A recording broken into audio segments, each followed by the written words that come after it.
Assalamualaikum dan salam sejahtera. Anda sedang menonton Sudut Pandang. Saya Kamarul Bahrain dan membincangkan perkara pada kali ini. Saya gembira kerana ini adalah ulasan buku pertama saya di Sudut Pandang, dan buku ini bertajuk Mencari Jalan Pulang daripada Sosialisme kepada Islam. Buku ini ditulis oleh tak lain lagi, saya akan panggil saudara penulisnya sebagai Pak Kasim saja. Itu satu panggilan hormatnya kerana dia orang besar, seorang pemikir, seorang pejuang tanah air, sastrawan dan pelbagai lagi. Tapi untuk hari ini, saya ingin mengucapkan terima kasih kepada Pak Kasim kerana datang ke Astro Awani di Bukit Kewangan. Begitu simbolik sekali tajuk, ya, mencari jalan pulang daripada sosialisme kepada Islam. Tapi saya ingin mengaitkannya dengan apa yang berlaku kepada negara kita baru-baru ini, iaitu keputusan bersejarah pilihan raya ke-12. Kerana itu dilihat sebagai satu definisi baru dalam pelbagai hal, daripada politik sehinggalah kepada pemikiran sosial. Misalnya, dikatakan bahawa kini era politik baru, kini juga era kebangkitan masyarakat sivil. Dan dalam era globalisasi, ini juga tidak harus dilihat hanya berlaku dalam lingkungan sepadan negara kita, tapi mungkin juga ini merupakan arus yang sedang menular di seluruh dunia misalnya. Jadi saya ingin mencari satu jawapan daripada Pak Kasim. Soalan pertama saya adalah, apa yang dituliskan oleh Pak Kasim dalam sebuah memoir ini juga memberi sedikit sebanyak sebenarnya ramalan dan juga jawapan kepada apa yang berlaku sekarang ini di Malaysia. Kerana dalam proses mencari jalan pulang yang dikatakan oleh Pak Kasim itu, Pak Kasim juga memberi batasan dan jalinan kepada isu-isu daripada pergerakan politik, pemahaman falsafah misalnya, dan juga kepada pengertian agama itu kepada seorang individu. Ini juga berlandaskan daripada era zaman penjajah hinggalah zaman merdeka, dan melampaui benua daripada Asia misalnya sampai ke London dan pulang kembali ke Asia. Jadi boleh tak kita melihat ada persamaan di antara isi yang diberikan oleh Pak Kasim dalam buku ini dengan apa yang sedang berlaku sekarang di Malaysia misalnya? Ya, memang apa yang sudah Kamal kata itu betul. Orang-orang Malaysia dan juga orang-orang di negara-negara lain, Asia Barat, Eropah, Amerika. Masyarakat manusia sudah melihat tiga sistem yang besar. Yeah. Pertama, kalau kita mulai dari Eropah, kita lihat sistem teokrasi agama.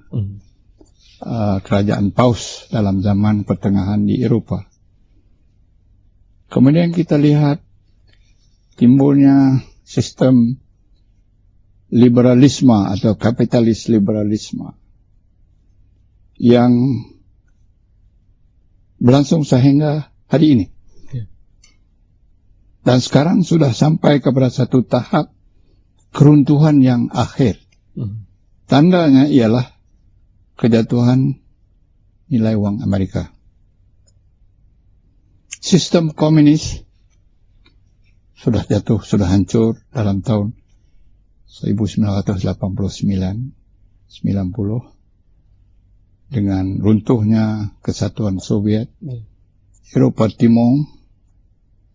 Dan juga berlaku perubahan itu di negeri China sendiri, walaupun cara perubahan negeri China itu berbeza dengan Rusia. Apa yang kita cari ialah satu sistem yang lebih baik yang telah ditunjukkan oleh tiga sistem besar ini. Saya pikir manusia dia perlu kebebasan. Dia perlukan kebebasan untuk mengatur hidup dia. Ini diberi dalam sistem liberalisme. Tetapi kebebasan saja, untuk apa kita bebas? Kita mau satu masyarakat yang adil. Dari segi ekonomi, dari segi kemasyarakatan, dan lain-lain. Dan ini kita lihat ditekan dalam sistem sosialis. Tapi sistem sosialis itu dari segi kebebasannya terbatas. Sebab itu sistem itu runtuh di Rusia Soviet dan Eropah Timur. Jadi dalam keadaan itu, Di Amerika sendiri kita lihat rakyat Amerika mau perubahan. Ya. Mereka sudah bosan dan tidak mau lagi apa yang mereka lihat dalam masa 30 tahun yang lalu, dan mereka mau satu perubahan. Tapi apa bentuk perubahan itu? Mungkin mereka sendiri tidak dapat ceritakan kepada kita, terpulang kepada pemimpin mereka yang akan menyusun masa depan mereka. Jadi begitu juga dalam negeri kita. Kita sudah lihat pemerintahan Perikatan Mula-Mula Barisan Nasional, UMNO, yang jadi tulang belakangnya selama 50 tahun. Pada tahap awalnya saya kira UMNO berjaya mencapai kemerdekaan dan mengisi kemerdekaan, sehingga pada satu tahap UMNO sendiri sudah berubah daripada perjuangan untuk membela bangsa kepada keadaan hilang perjuangan itu. Dulu-dulu pemimpin kalau mau diberi tanggung jawab, mereka tolak, takut mau terima tanggung jawab amanah itu. Tidak ada siapa yang mau. Tapi hari ini semua dirinya untuk jawatan itu, BC dan sebagainya. Masing-masing orang semua diri untuk memegang jawatan. Adakah ini yang berlaku pada Pak Kasim sendiri bila ditawarkan menjadi pemimpin politik apabila balik daripada London tu misalnya, dalam PSRM dan sebagainya, tapi Pak Kasim tidak terus mengetuai parti politik, tapi meminta masa untuk menjadi ahli biasa dan kemudiannya baru mempertimbangkan untuk mendahului. Ya, pada waktu saya menganggotai Parti Rakyat, yaitu tahun 1960-an, saya masih lagi muda dan tidak ada pengalaman dalam politik apa-apa langsung. Latar belakang saya, keturunan ibu bapa saya, datuk, tidak ada yang berkecimpung dalam politik. Jadi saya tidak ada tradisi itu dalam keluarga saya. Kemudian saya pergi mengajar di London beberapa tahun, dan mereka tawarkan kepada saya jawatan itu supaya terus memegang jawatan itu. Tapi lebih karena minat saya kepada politik. Dan pada masa itu kita baru saja merdeka. Anda masih menonton Sudut Pandang dan kita sedang membicarakan tentang buku Mencari Jalan Pulang daripada Sosialisme kepada Islam yang ditulis sendiri oleh Saudara Kasim Ahmad ataupun Pak Kasim, dan hari ini Pak Kasim bersama saya. Jadi soalan saya seterusnya adalah, disebut sosialisme saja, mereka yang mengenalinya seperti Pak Kasim mungkin terus akan mempunyai pandangan tertentu, tetapi kepada masyarakat umum, jelata itu ataupun masyarakat massa, adakah masih seperti zaman dahulu yang mereka akan berpaksikan kepada hitam putih, atau sama ada dia masuk ke sebelah Amerika atau masuk sebelah Soviet misalnya? Tapi kini dikatakan masyarakat Malaysia sudah berubah, generasinya lebih baru, lebih moden, lebih global, perkampungan sejagat lah seperti yang dikatakan oleh Pak Kasim dalam buku. Adakah kini kita melihat perkara-perkara seperti yang dibincangkan oleh Pak Kasim dahulunya ini dalam erti kata yang lebih menepati, kan tak? Ya, memang ada perbezaan. Kalau dibanding dengan 3 dekad dulu, Perang Dingin, di mana dunia dibagikan kepada 2 blok ideologi yang jelas. Namun demikian, rakyat di mana-mana pun, termasuklah di negara kita, kita perlukan kepada keadilan ekonomi, keadilan sosial. Yang sekarang memang dituntut oleh rakyat dan kelihatan dalam perubahan yang berlaku dalam pilihan raya yang lalu. Umpamanya kita ambil soal dasar ekonomi baru. Ini sudah berjalan lebih daripada 30 tahun, tetapi matlamatnya masih lagi belum tercapai. Mengapa? Jadi soalan ini patut dikaji oleh pimpinan UMNO, pimpinan Barisan Nasional. Tentu ada kesilapan yang besar di mana-mana. Sebab itu yang dituntut oleh Pakatan Rakyat yang baru ini, mereka perlu kaji balik. dasar ekonomi baru ini, walaupun mereka bersetuju dengan matlamatnya, tetapi cara pelaksanaannya nampak mereka tidak setuju dan mau dikaji balik.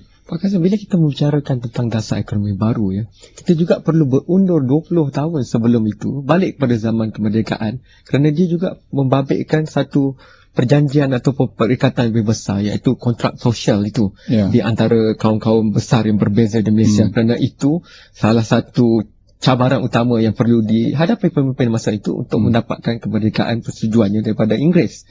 Jadi, kini 50 tahun ke hadapan, mungkin generasi kedua, ketiga daripada itu, mereka tidak melihat kontrak itu dengan cara seperti itu. Dalam konteks pemikiran masa itu lagi. Mereka memberikan definisi mereka sendiri tentang perkara seperti itu. Tapi dalam buku Pak Kasim sendiri, Pak Kasim menyatakan bahawa Pak Kasim biasa memperjuangkan bukan hanya mengikut satu kaum, tapi keadilan untuk semua. Tapi perlu dilihat dalam konteks warisan sejarah itu sendiri.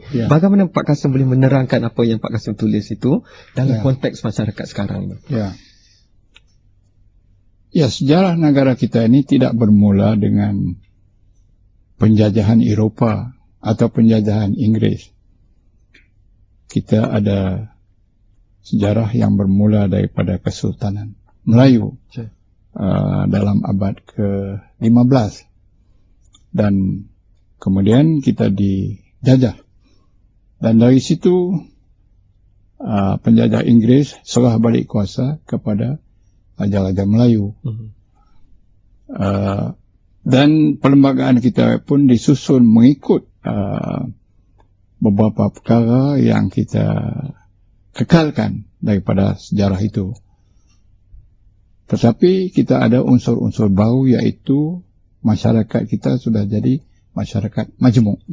Bukan saja orang Melayu yang menjadi rakyat negeri ini atau warga negara negeri, tetapi juga orang daripada keturunan Cina, keturunan India, dan apabila Sabah dan Sarawak masuk ke dalam Malaysia, ditambah dengan beberapa suku kaum yang lain.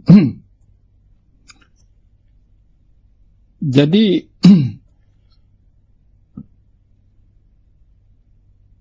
apa itu faktor yang baru ini patutnya kita beri perhatian yang sewajarnya. Kita tidak boleh menganaktirikan suku kaum lain selain daripada Melayu, orang Melayu. Jadi itu satu tuntutan yang kelihatan jelas oleh daripada keputusan pilihan raya ke-12. Termasuk orang Melayu sendiri, termasuk ahli-ahli UMNO sendiri yang sudah tidak dapat menerima hujah-hujah yang diberi oleh Barisan Nasional, termasuk UMNO, tentang perkara untuk mengekalkan garis perkauman dalam politik kita. Sekarang mereka mahu supaya parti-parti itu meluaskan visi mereka untuk memasukkan kumpulan lain di dalam visi itu.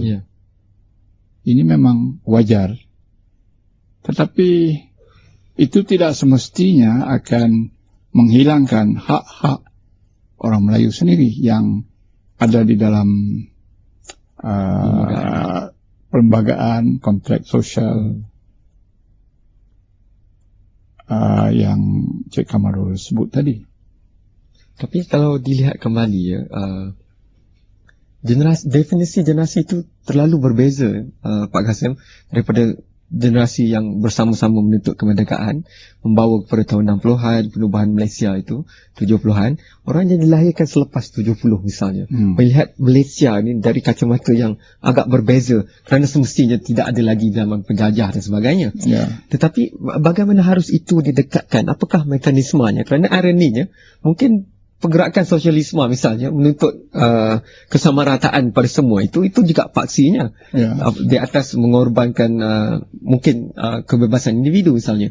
Jadi bagaimana Pak Kasim melihat semua ini dalam kancah moden supaya boleh diterima oleh semua, tidak kira apapun bangsa dan agama di Malaysia, kerana hakikat itu penting untuk Malaysia menuju ke depan. Tanpa kesepaduan itu tidak mungkin kita mencapai apa pun sebenarnya. Kita rehat sebentar Pak Kasim. Lepas kembali kita bincangkan perkara itu dan juga bagaimana kita ingin melihat perkara lain yang Pak Kasim masukkan dalam bukunya ini. Jumpa lagi selepas ini. Terima kasih kerana masih bersama Sudut Pandang bersama saya dan Pak Kasim Ahmad membicarakan bukunya Mencari Jalan Pulang daripada Sosialisme kepada Islam. Dan tadi kita lihat relevannya apa yang dikatakan oleh Pak Kasim itu dengan situasi sekarang. Dan kita bercakap tentang DEB, kontrak sosial dan sebagainya. Tapi bagaimana nak membicarakan dua kontrak sosial ini dan sistem dasar ekonomi baru itu dalam generasi muda ni yang melihat dengan pelbagai cara yang berbeza daripada dahulu? Saya tidak fikir generasi muda ini merupakan satu kumpulan yang homogeneous, yang mempunyai pandangan yang satu. Dia berbeza. Ada generasi muda yang semangat perkaumannya masih kuat. Baik dari segi suku bangsa atau etnik, ataupun dari segi agama. Ada golongan muda yang pikirannya lebih terbuka. Tetapi kita sebagai satu bangsa, kita ada sistem pendidikan.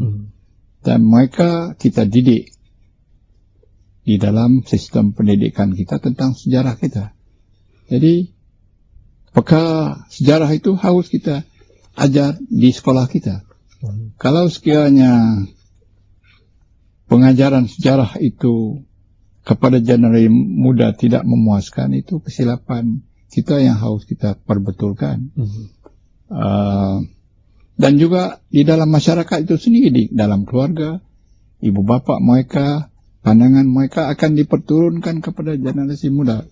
Mungkinkah kerana kita telah cuba menghambat pemodenannya Pak Kasim dalam perindustrian misalnya, sehingga perkara seperti sastra, satu bidang yang amat dikenali oleh Pak Kasim, itu tidak begitu diletakkan di hadapan, tetapi mungkin terpinggir untuk sekian lama, berapa lama itu boleh diperdebatkan, tetapi tidaklah menjadi fokus utama negara. Dan mungkin kini itulah yang kita nampak ditafsirkan kerana kekosongan daripada aspek-aspek berikut seperti sastra dan sebagainya. Jadi bagaimana Pak Kasim melihat kita perlu kembali kepada elemen-elemen pengisian pembangunan itu, bukan hanya melihat kepada proses pembangunan sahaja sebenarnya. Memang betul apa yang Saudara Kamarul katakan itu, bahawa pembangunan kita, modernisasi ini bukan saja di dalam sektor ekonomi. Sektor ekonomi itu satu sektor yang penting. Tetapi sektor pemikiran, mental, pembangunan mental kita, termasuklah dalam bidang sastra, bidang falsafah, itu tidak harus diabaikan. Kalau kita abaikan, bermakna perkembangan pikiran kita, perkembangan intelek kita akan ketinggalan. Dan ini harus diperbetulkan dalam sistem pembangunan kita dan juga sistem pelajaran kita. Dan itu akan menyukarkan kita untuk bersetuju, untuk tidak bersetuju, berdialog dengan cara yang civil kata orang, dan tidak terlalu emosi, kerana tanpa pemikiran dan pengetahuan itu tentang perkara-perkara yang lain daripada pembangunan misalnya, tidak memberikan kita satu wadah untuk bersama-sama membicarakan isu misalnya. Perkara ini saya ingin saya tegaskan bahawa di dalam masyarakat kita, baik di dalam kerajaan, baik di dalam parti, baik di dalam masyarakat, kaedah perundingan tentang semua perkara harus diwujudkan dan diperluaskan dan diperdalamkan. Seorang Perdana Menteri kita mengatakan dia tidak ada banyak masa. Dia ada banyak idea yang hendak dilaksanakan. Itu memang dapat kita terima. Tetapi untuk nak bawa perubahan ke dalam masyarakat kita, kita perlu bawa rakyat kita bersama. Sebahagian besar daripada rakyat kita mesti kita bawa sama dengan apa yang hendak kita laksanakan, pemodenan umpamanya. Jadi kita harus buat dasar, bincang. Sebelum kita buat dasar, kita bincang. Dan setelah kita dapat buat dasar itu, kita kena huraikan balik kepada masyarakat kita. Lebih-lebih lagi dalam era baru ni. Supaya mereka boleh sokong dan melaksanakan dengan sepenuh hati, sepenuh jiwa. Baru kita boleh berjaya. Maaf kerana telah meminjam fikiran Pak Kasim, pengalaman itu untuk isu-isu semasa dan sebagainya. Tapi saya tinggal 1.5 minit lagi. Saya ingin balik secara langsung pada buku ini. Jadi kalau boleh saya petik satu je. Jalan pulang itu Pak Kasim. Pak Kasim kata Pak Kasim sudah menyumpai jalan pulang pada banyak jalan yang bercabang. Dalam masa 1 minit boleh Pak Kasim terangkan kepada penonton kita apakah jalan pulang dimaksudkan oleh Pak Kasim? Jalan pulang ini dari satu segi mudah saja. Sebab agama Islam yang dijaminkan ataupun direda oleh Tuhan kepada kita ialah agama Islam yang diajar, diwahyukan dan diajar kepada Nabi Muhammad di dalam Al-Quran. Surah Fatihah, Siratal Mustaqim, jalan yang lurus. Inilah Islam yang sebenar. Inilah jalan yang kita mau. Lurus dalam arti kata, ia tidak menyeleweng sama ada ke kanan atau ke kiri, ke atas atau ke bawah. Jalan yang lurus yang merupakan jalan kebenaran. Jalan yang memberi keadilan kepada masyarakat manusia, termasuk masyarakat Malaysia. Terima kasih banyak Pak Kasim Ahmad. Satu bagi saya an honor lah kata orang putihnya untuk bersama Pak Kasim hari ini, dan itulah kesimpulan yang saya rasa saya akan sudahi sudut pandang pada kali ini, kerana apa yang dikatakan oleh Pak Kasim pada akhir tadi dicari oleh semua orang di seluruh dunia, dan kita sudah melihat gerakan untuk mencari jawapan pada soalan seperti itu di Amerika Latin, di Asia, di Afrika, dan kini di seluruh dunia, malah di Amerika sendiri. Sekianlah saja untuk kali ini. Jika anda ada pandangan sendiri ataupun mahu berhubung dengan Pak Kasim, tahu bagaimana caranya nak tahu, hantarkan email pada saya di sudutpandang@astro.com.my, sudutpandang@astro.com.my. Saya akan letakkan blog dan sebagainya. Pak Kasim pun ada blog sendiri ya, dah agak lama, bukan baru-baru ini. Dan sekianlah saja untuk kali ini. Terima kasih kerana telah bersama Sudut Pandang. Teruskan bersama Astro Awani, gerbang dunia kita.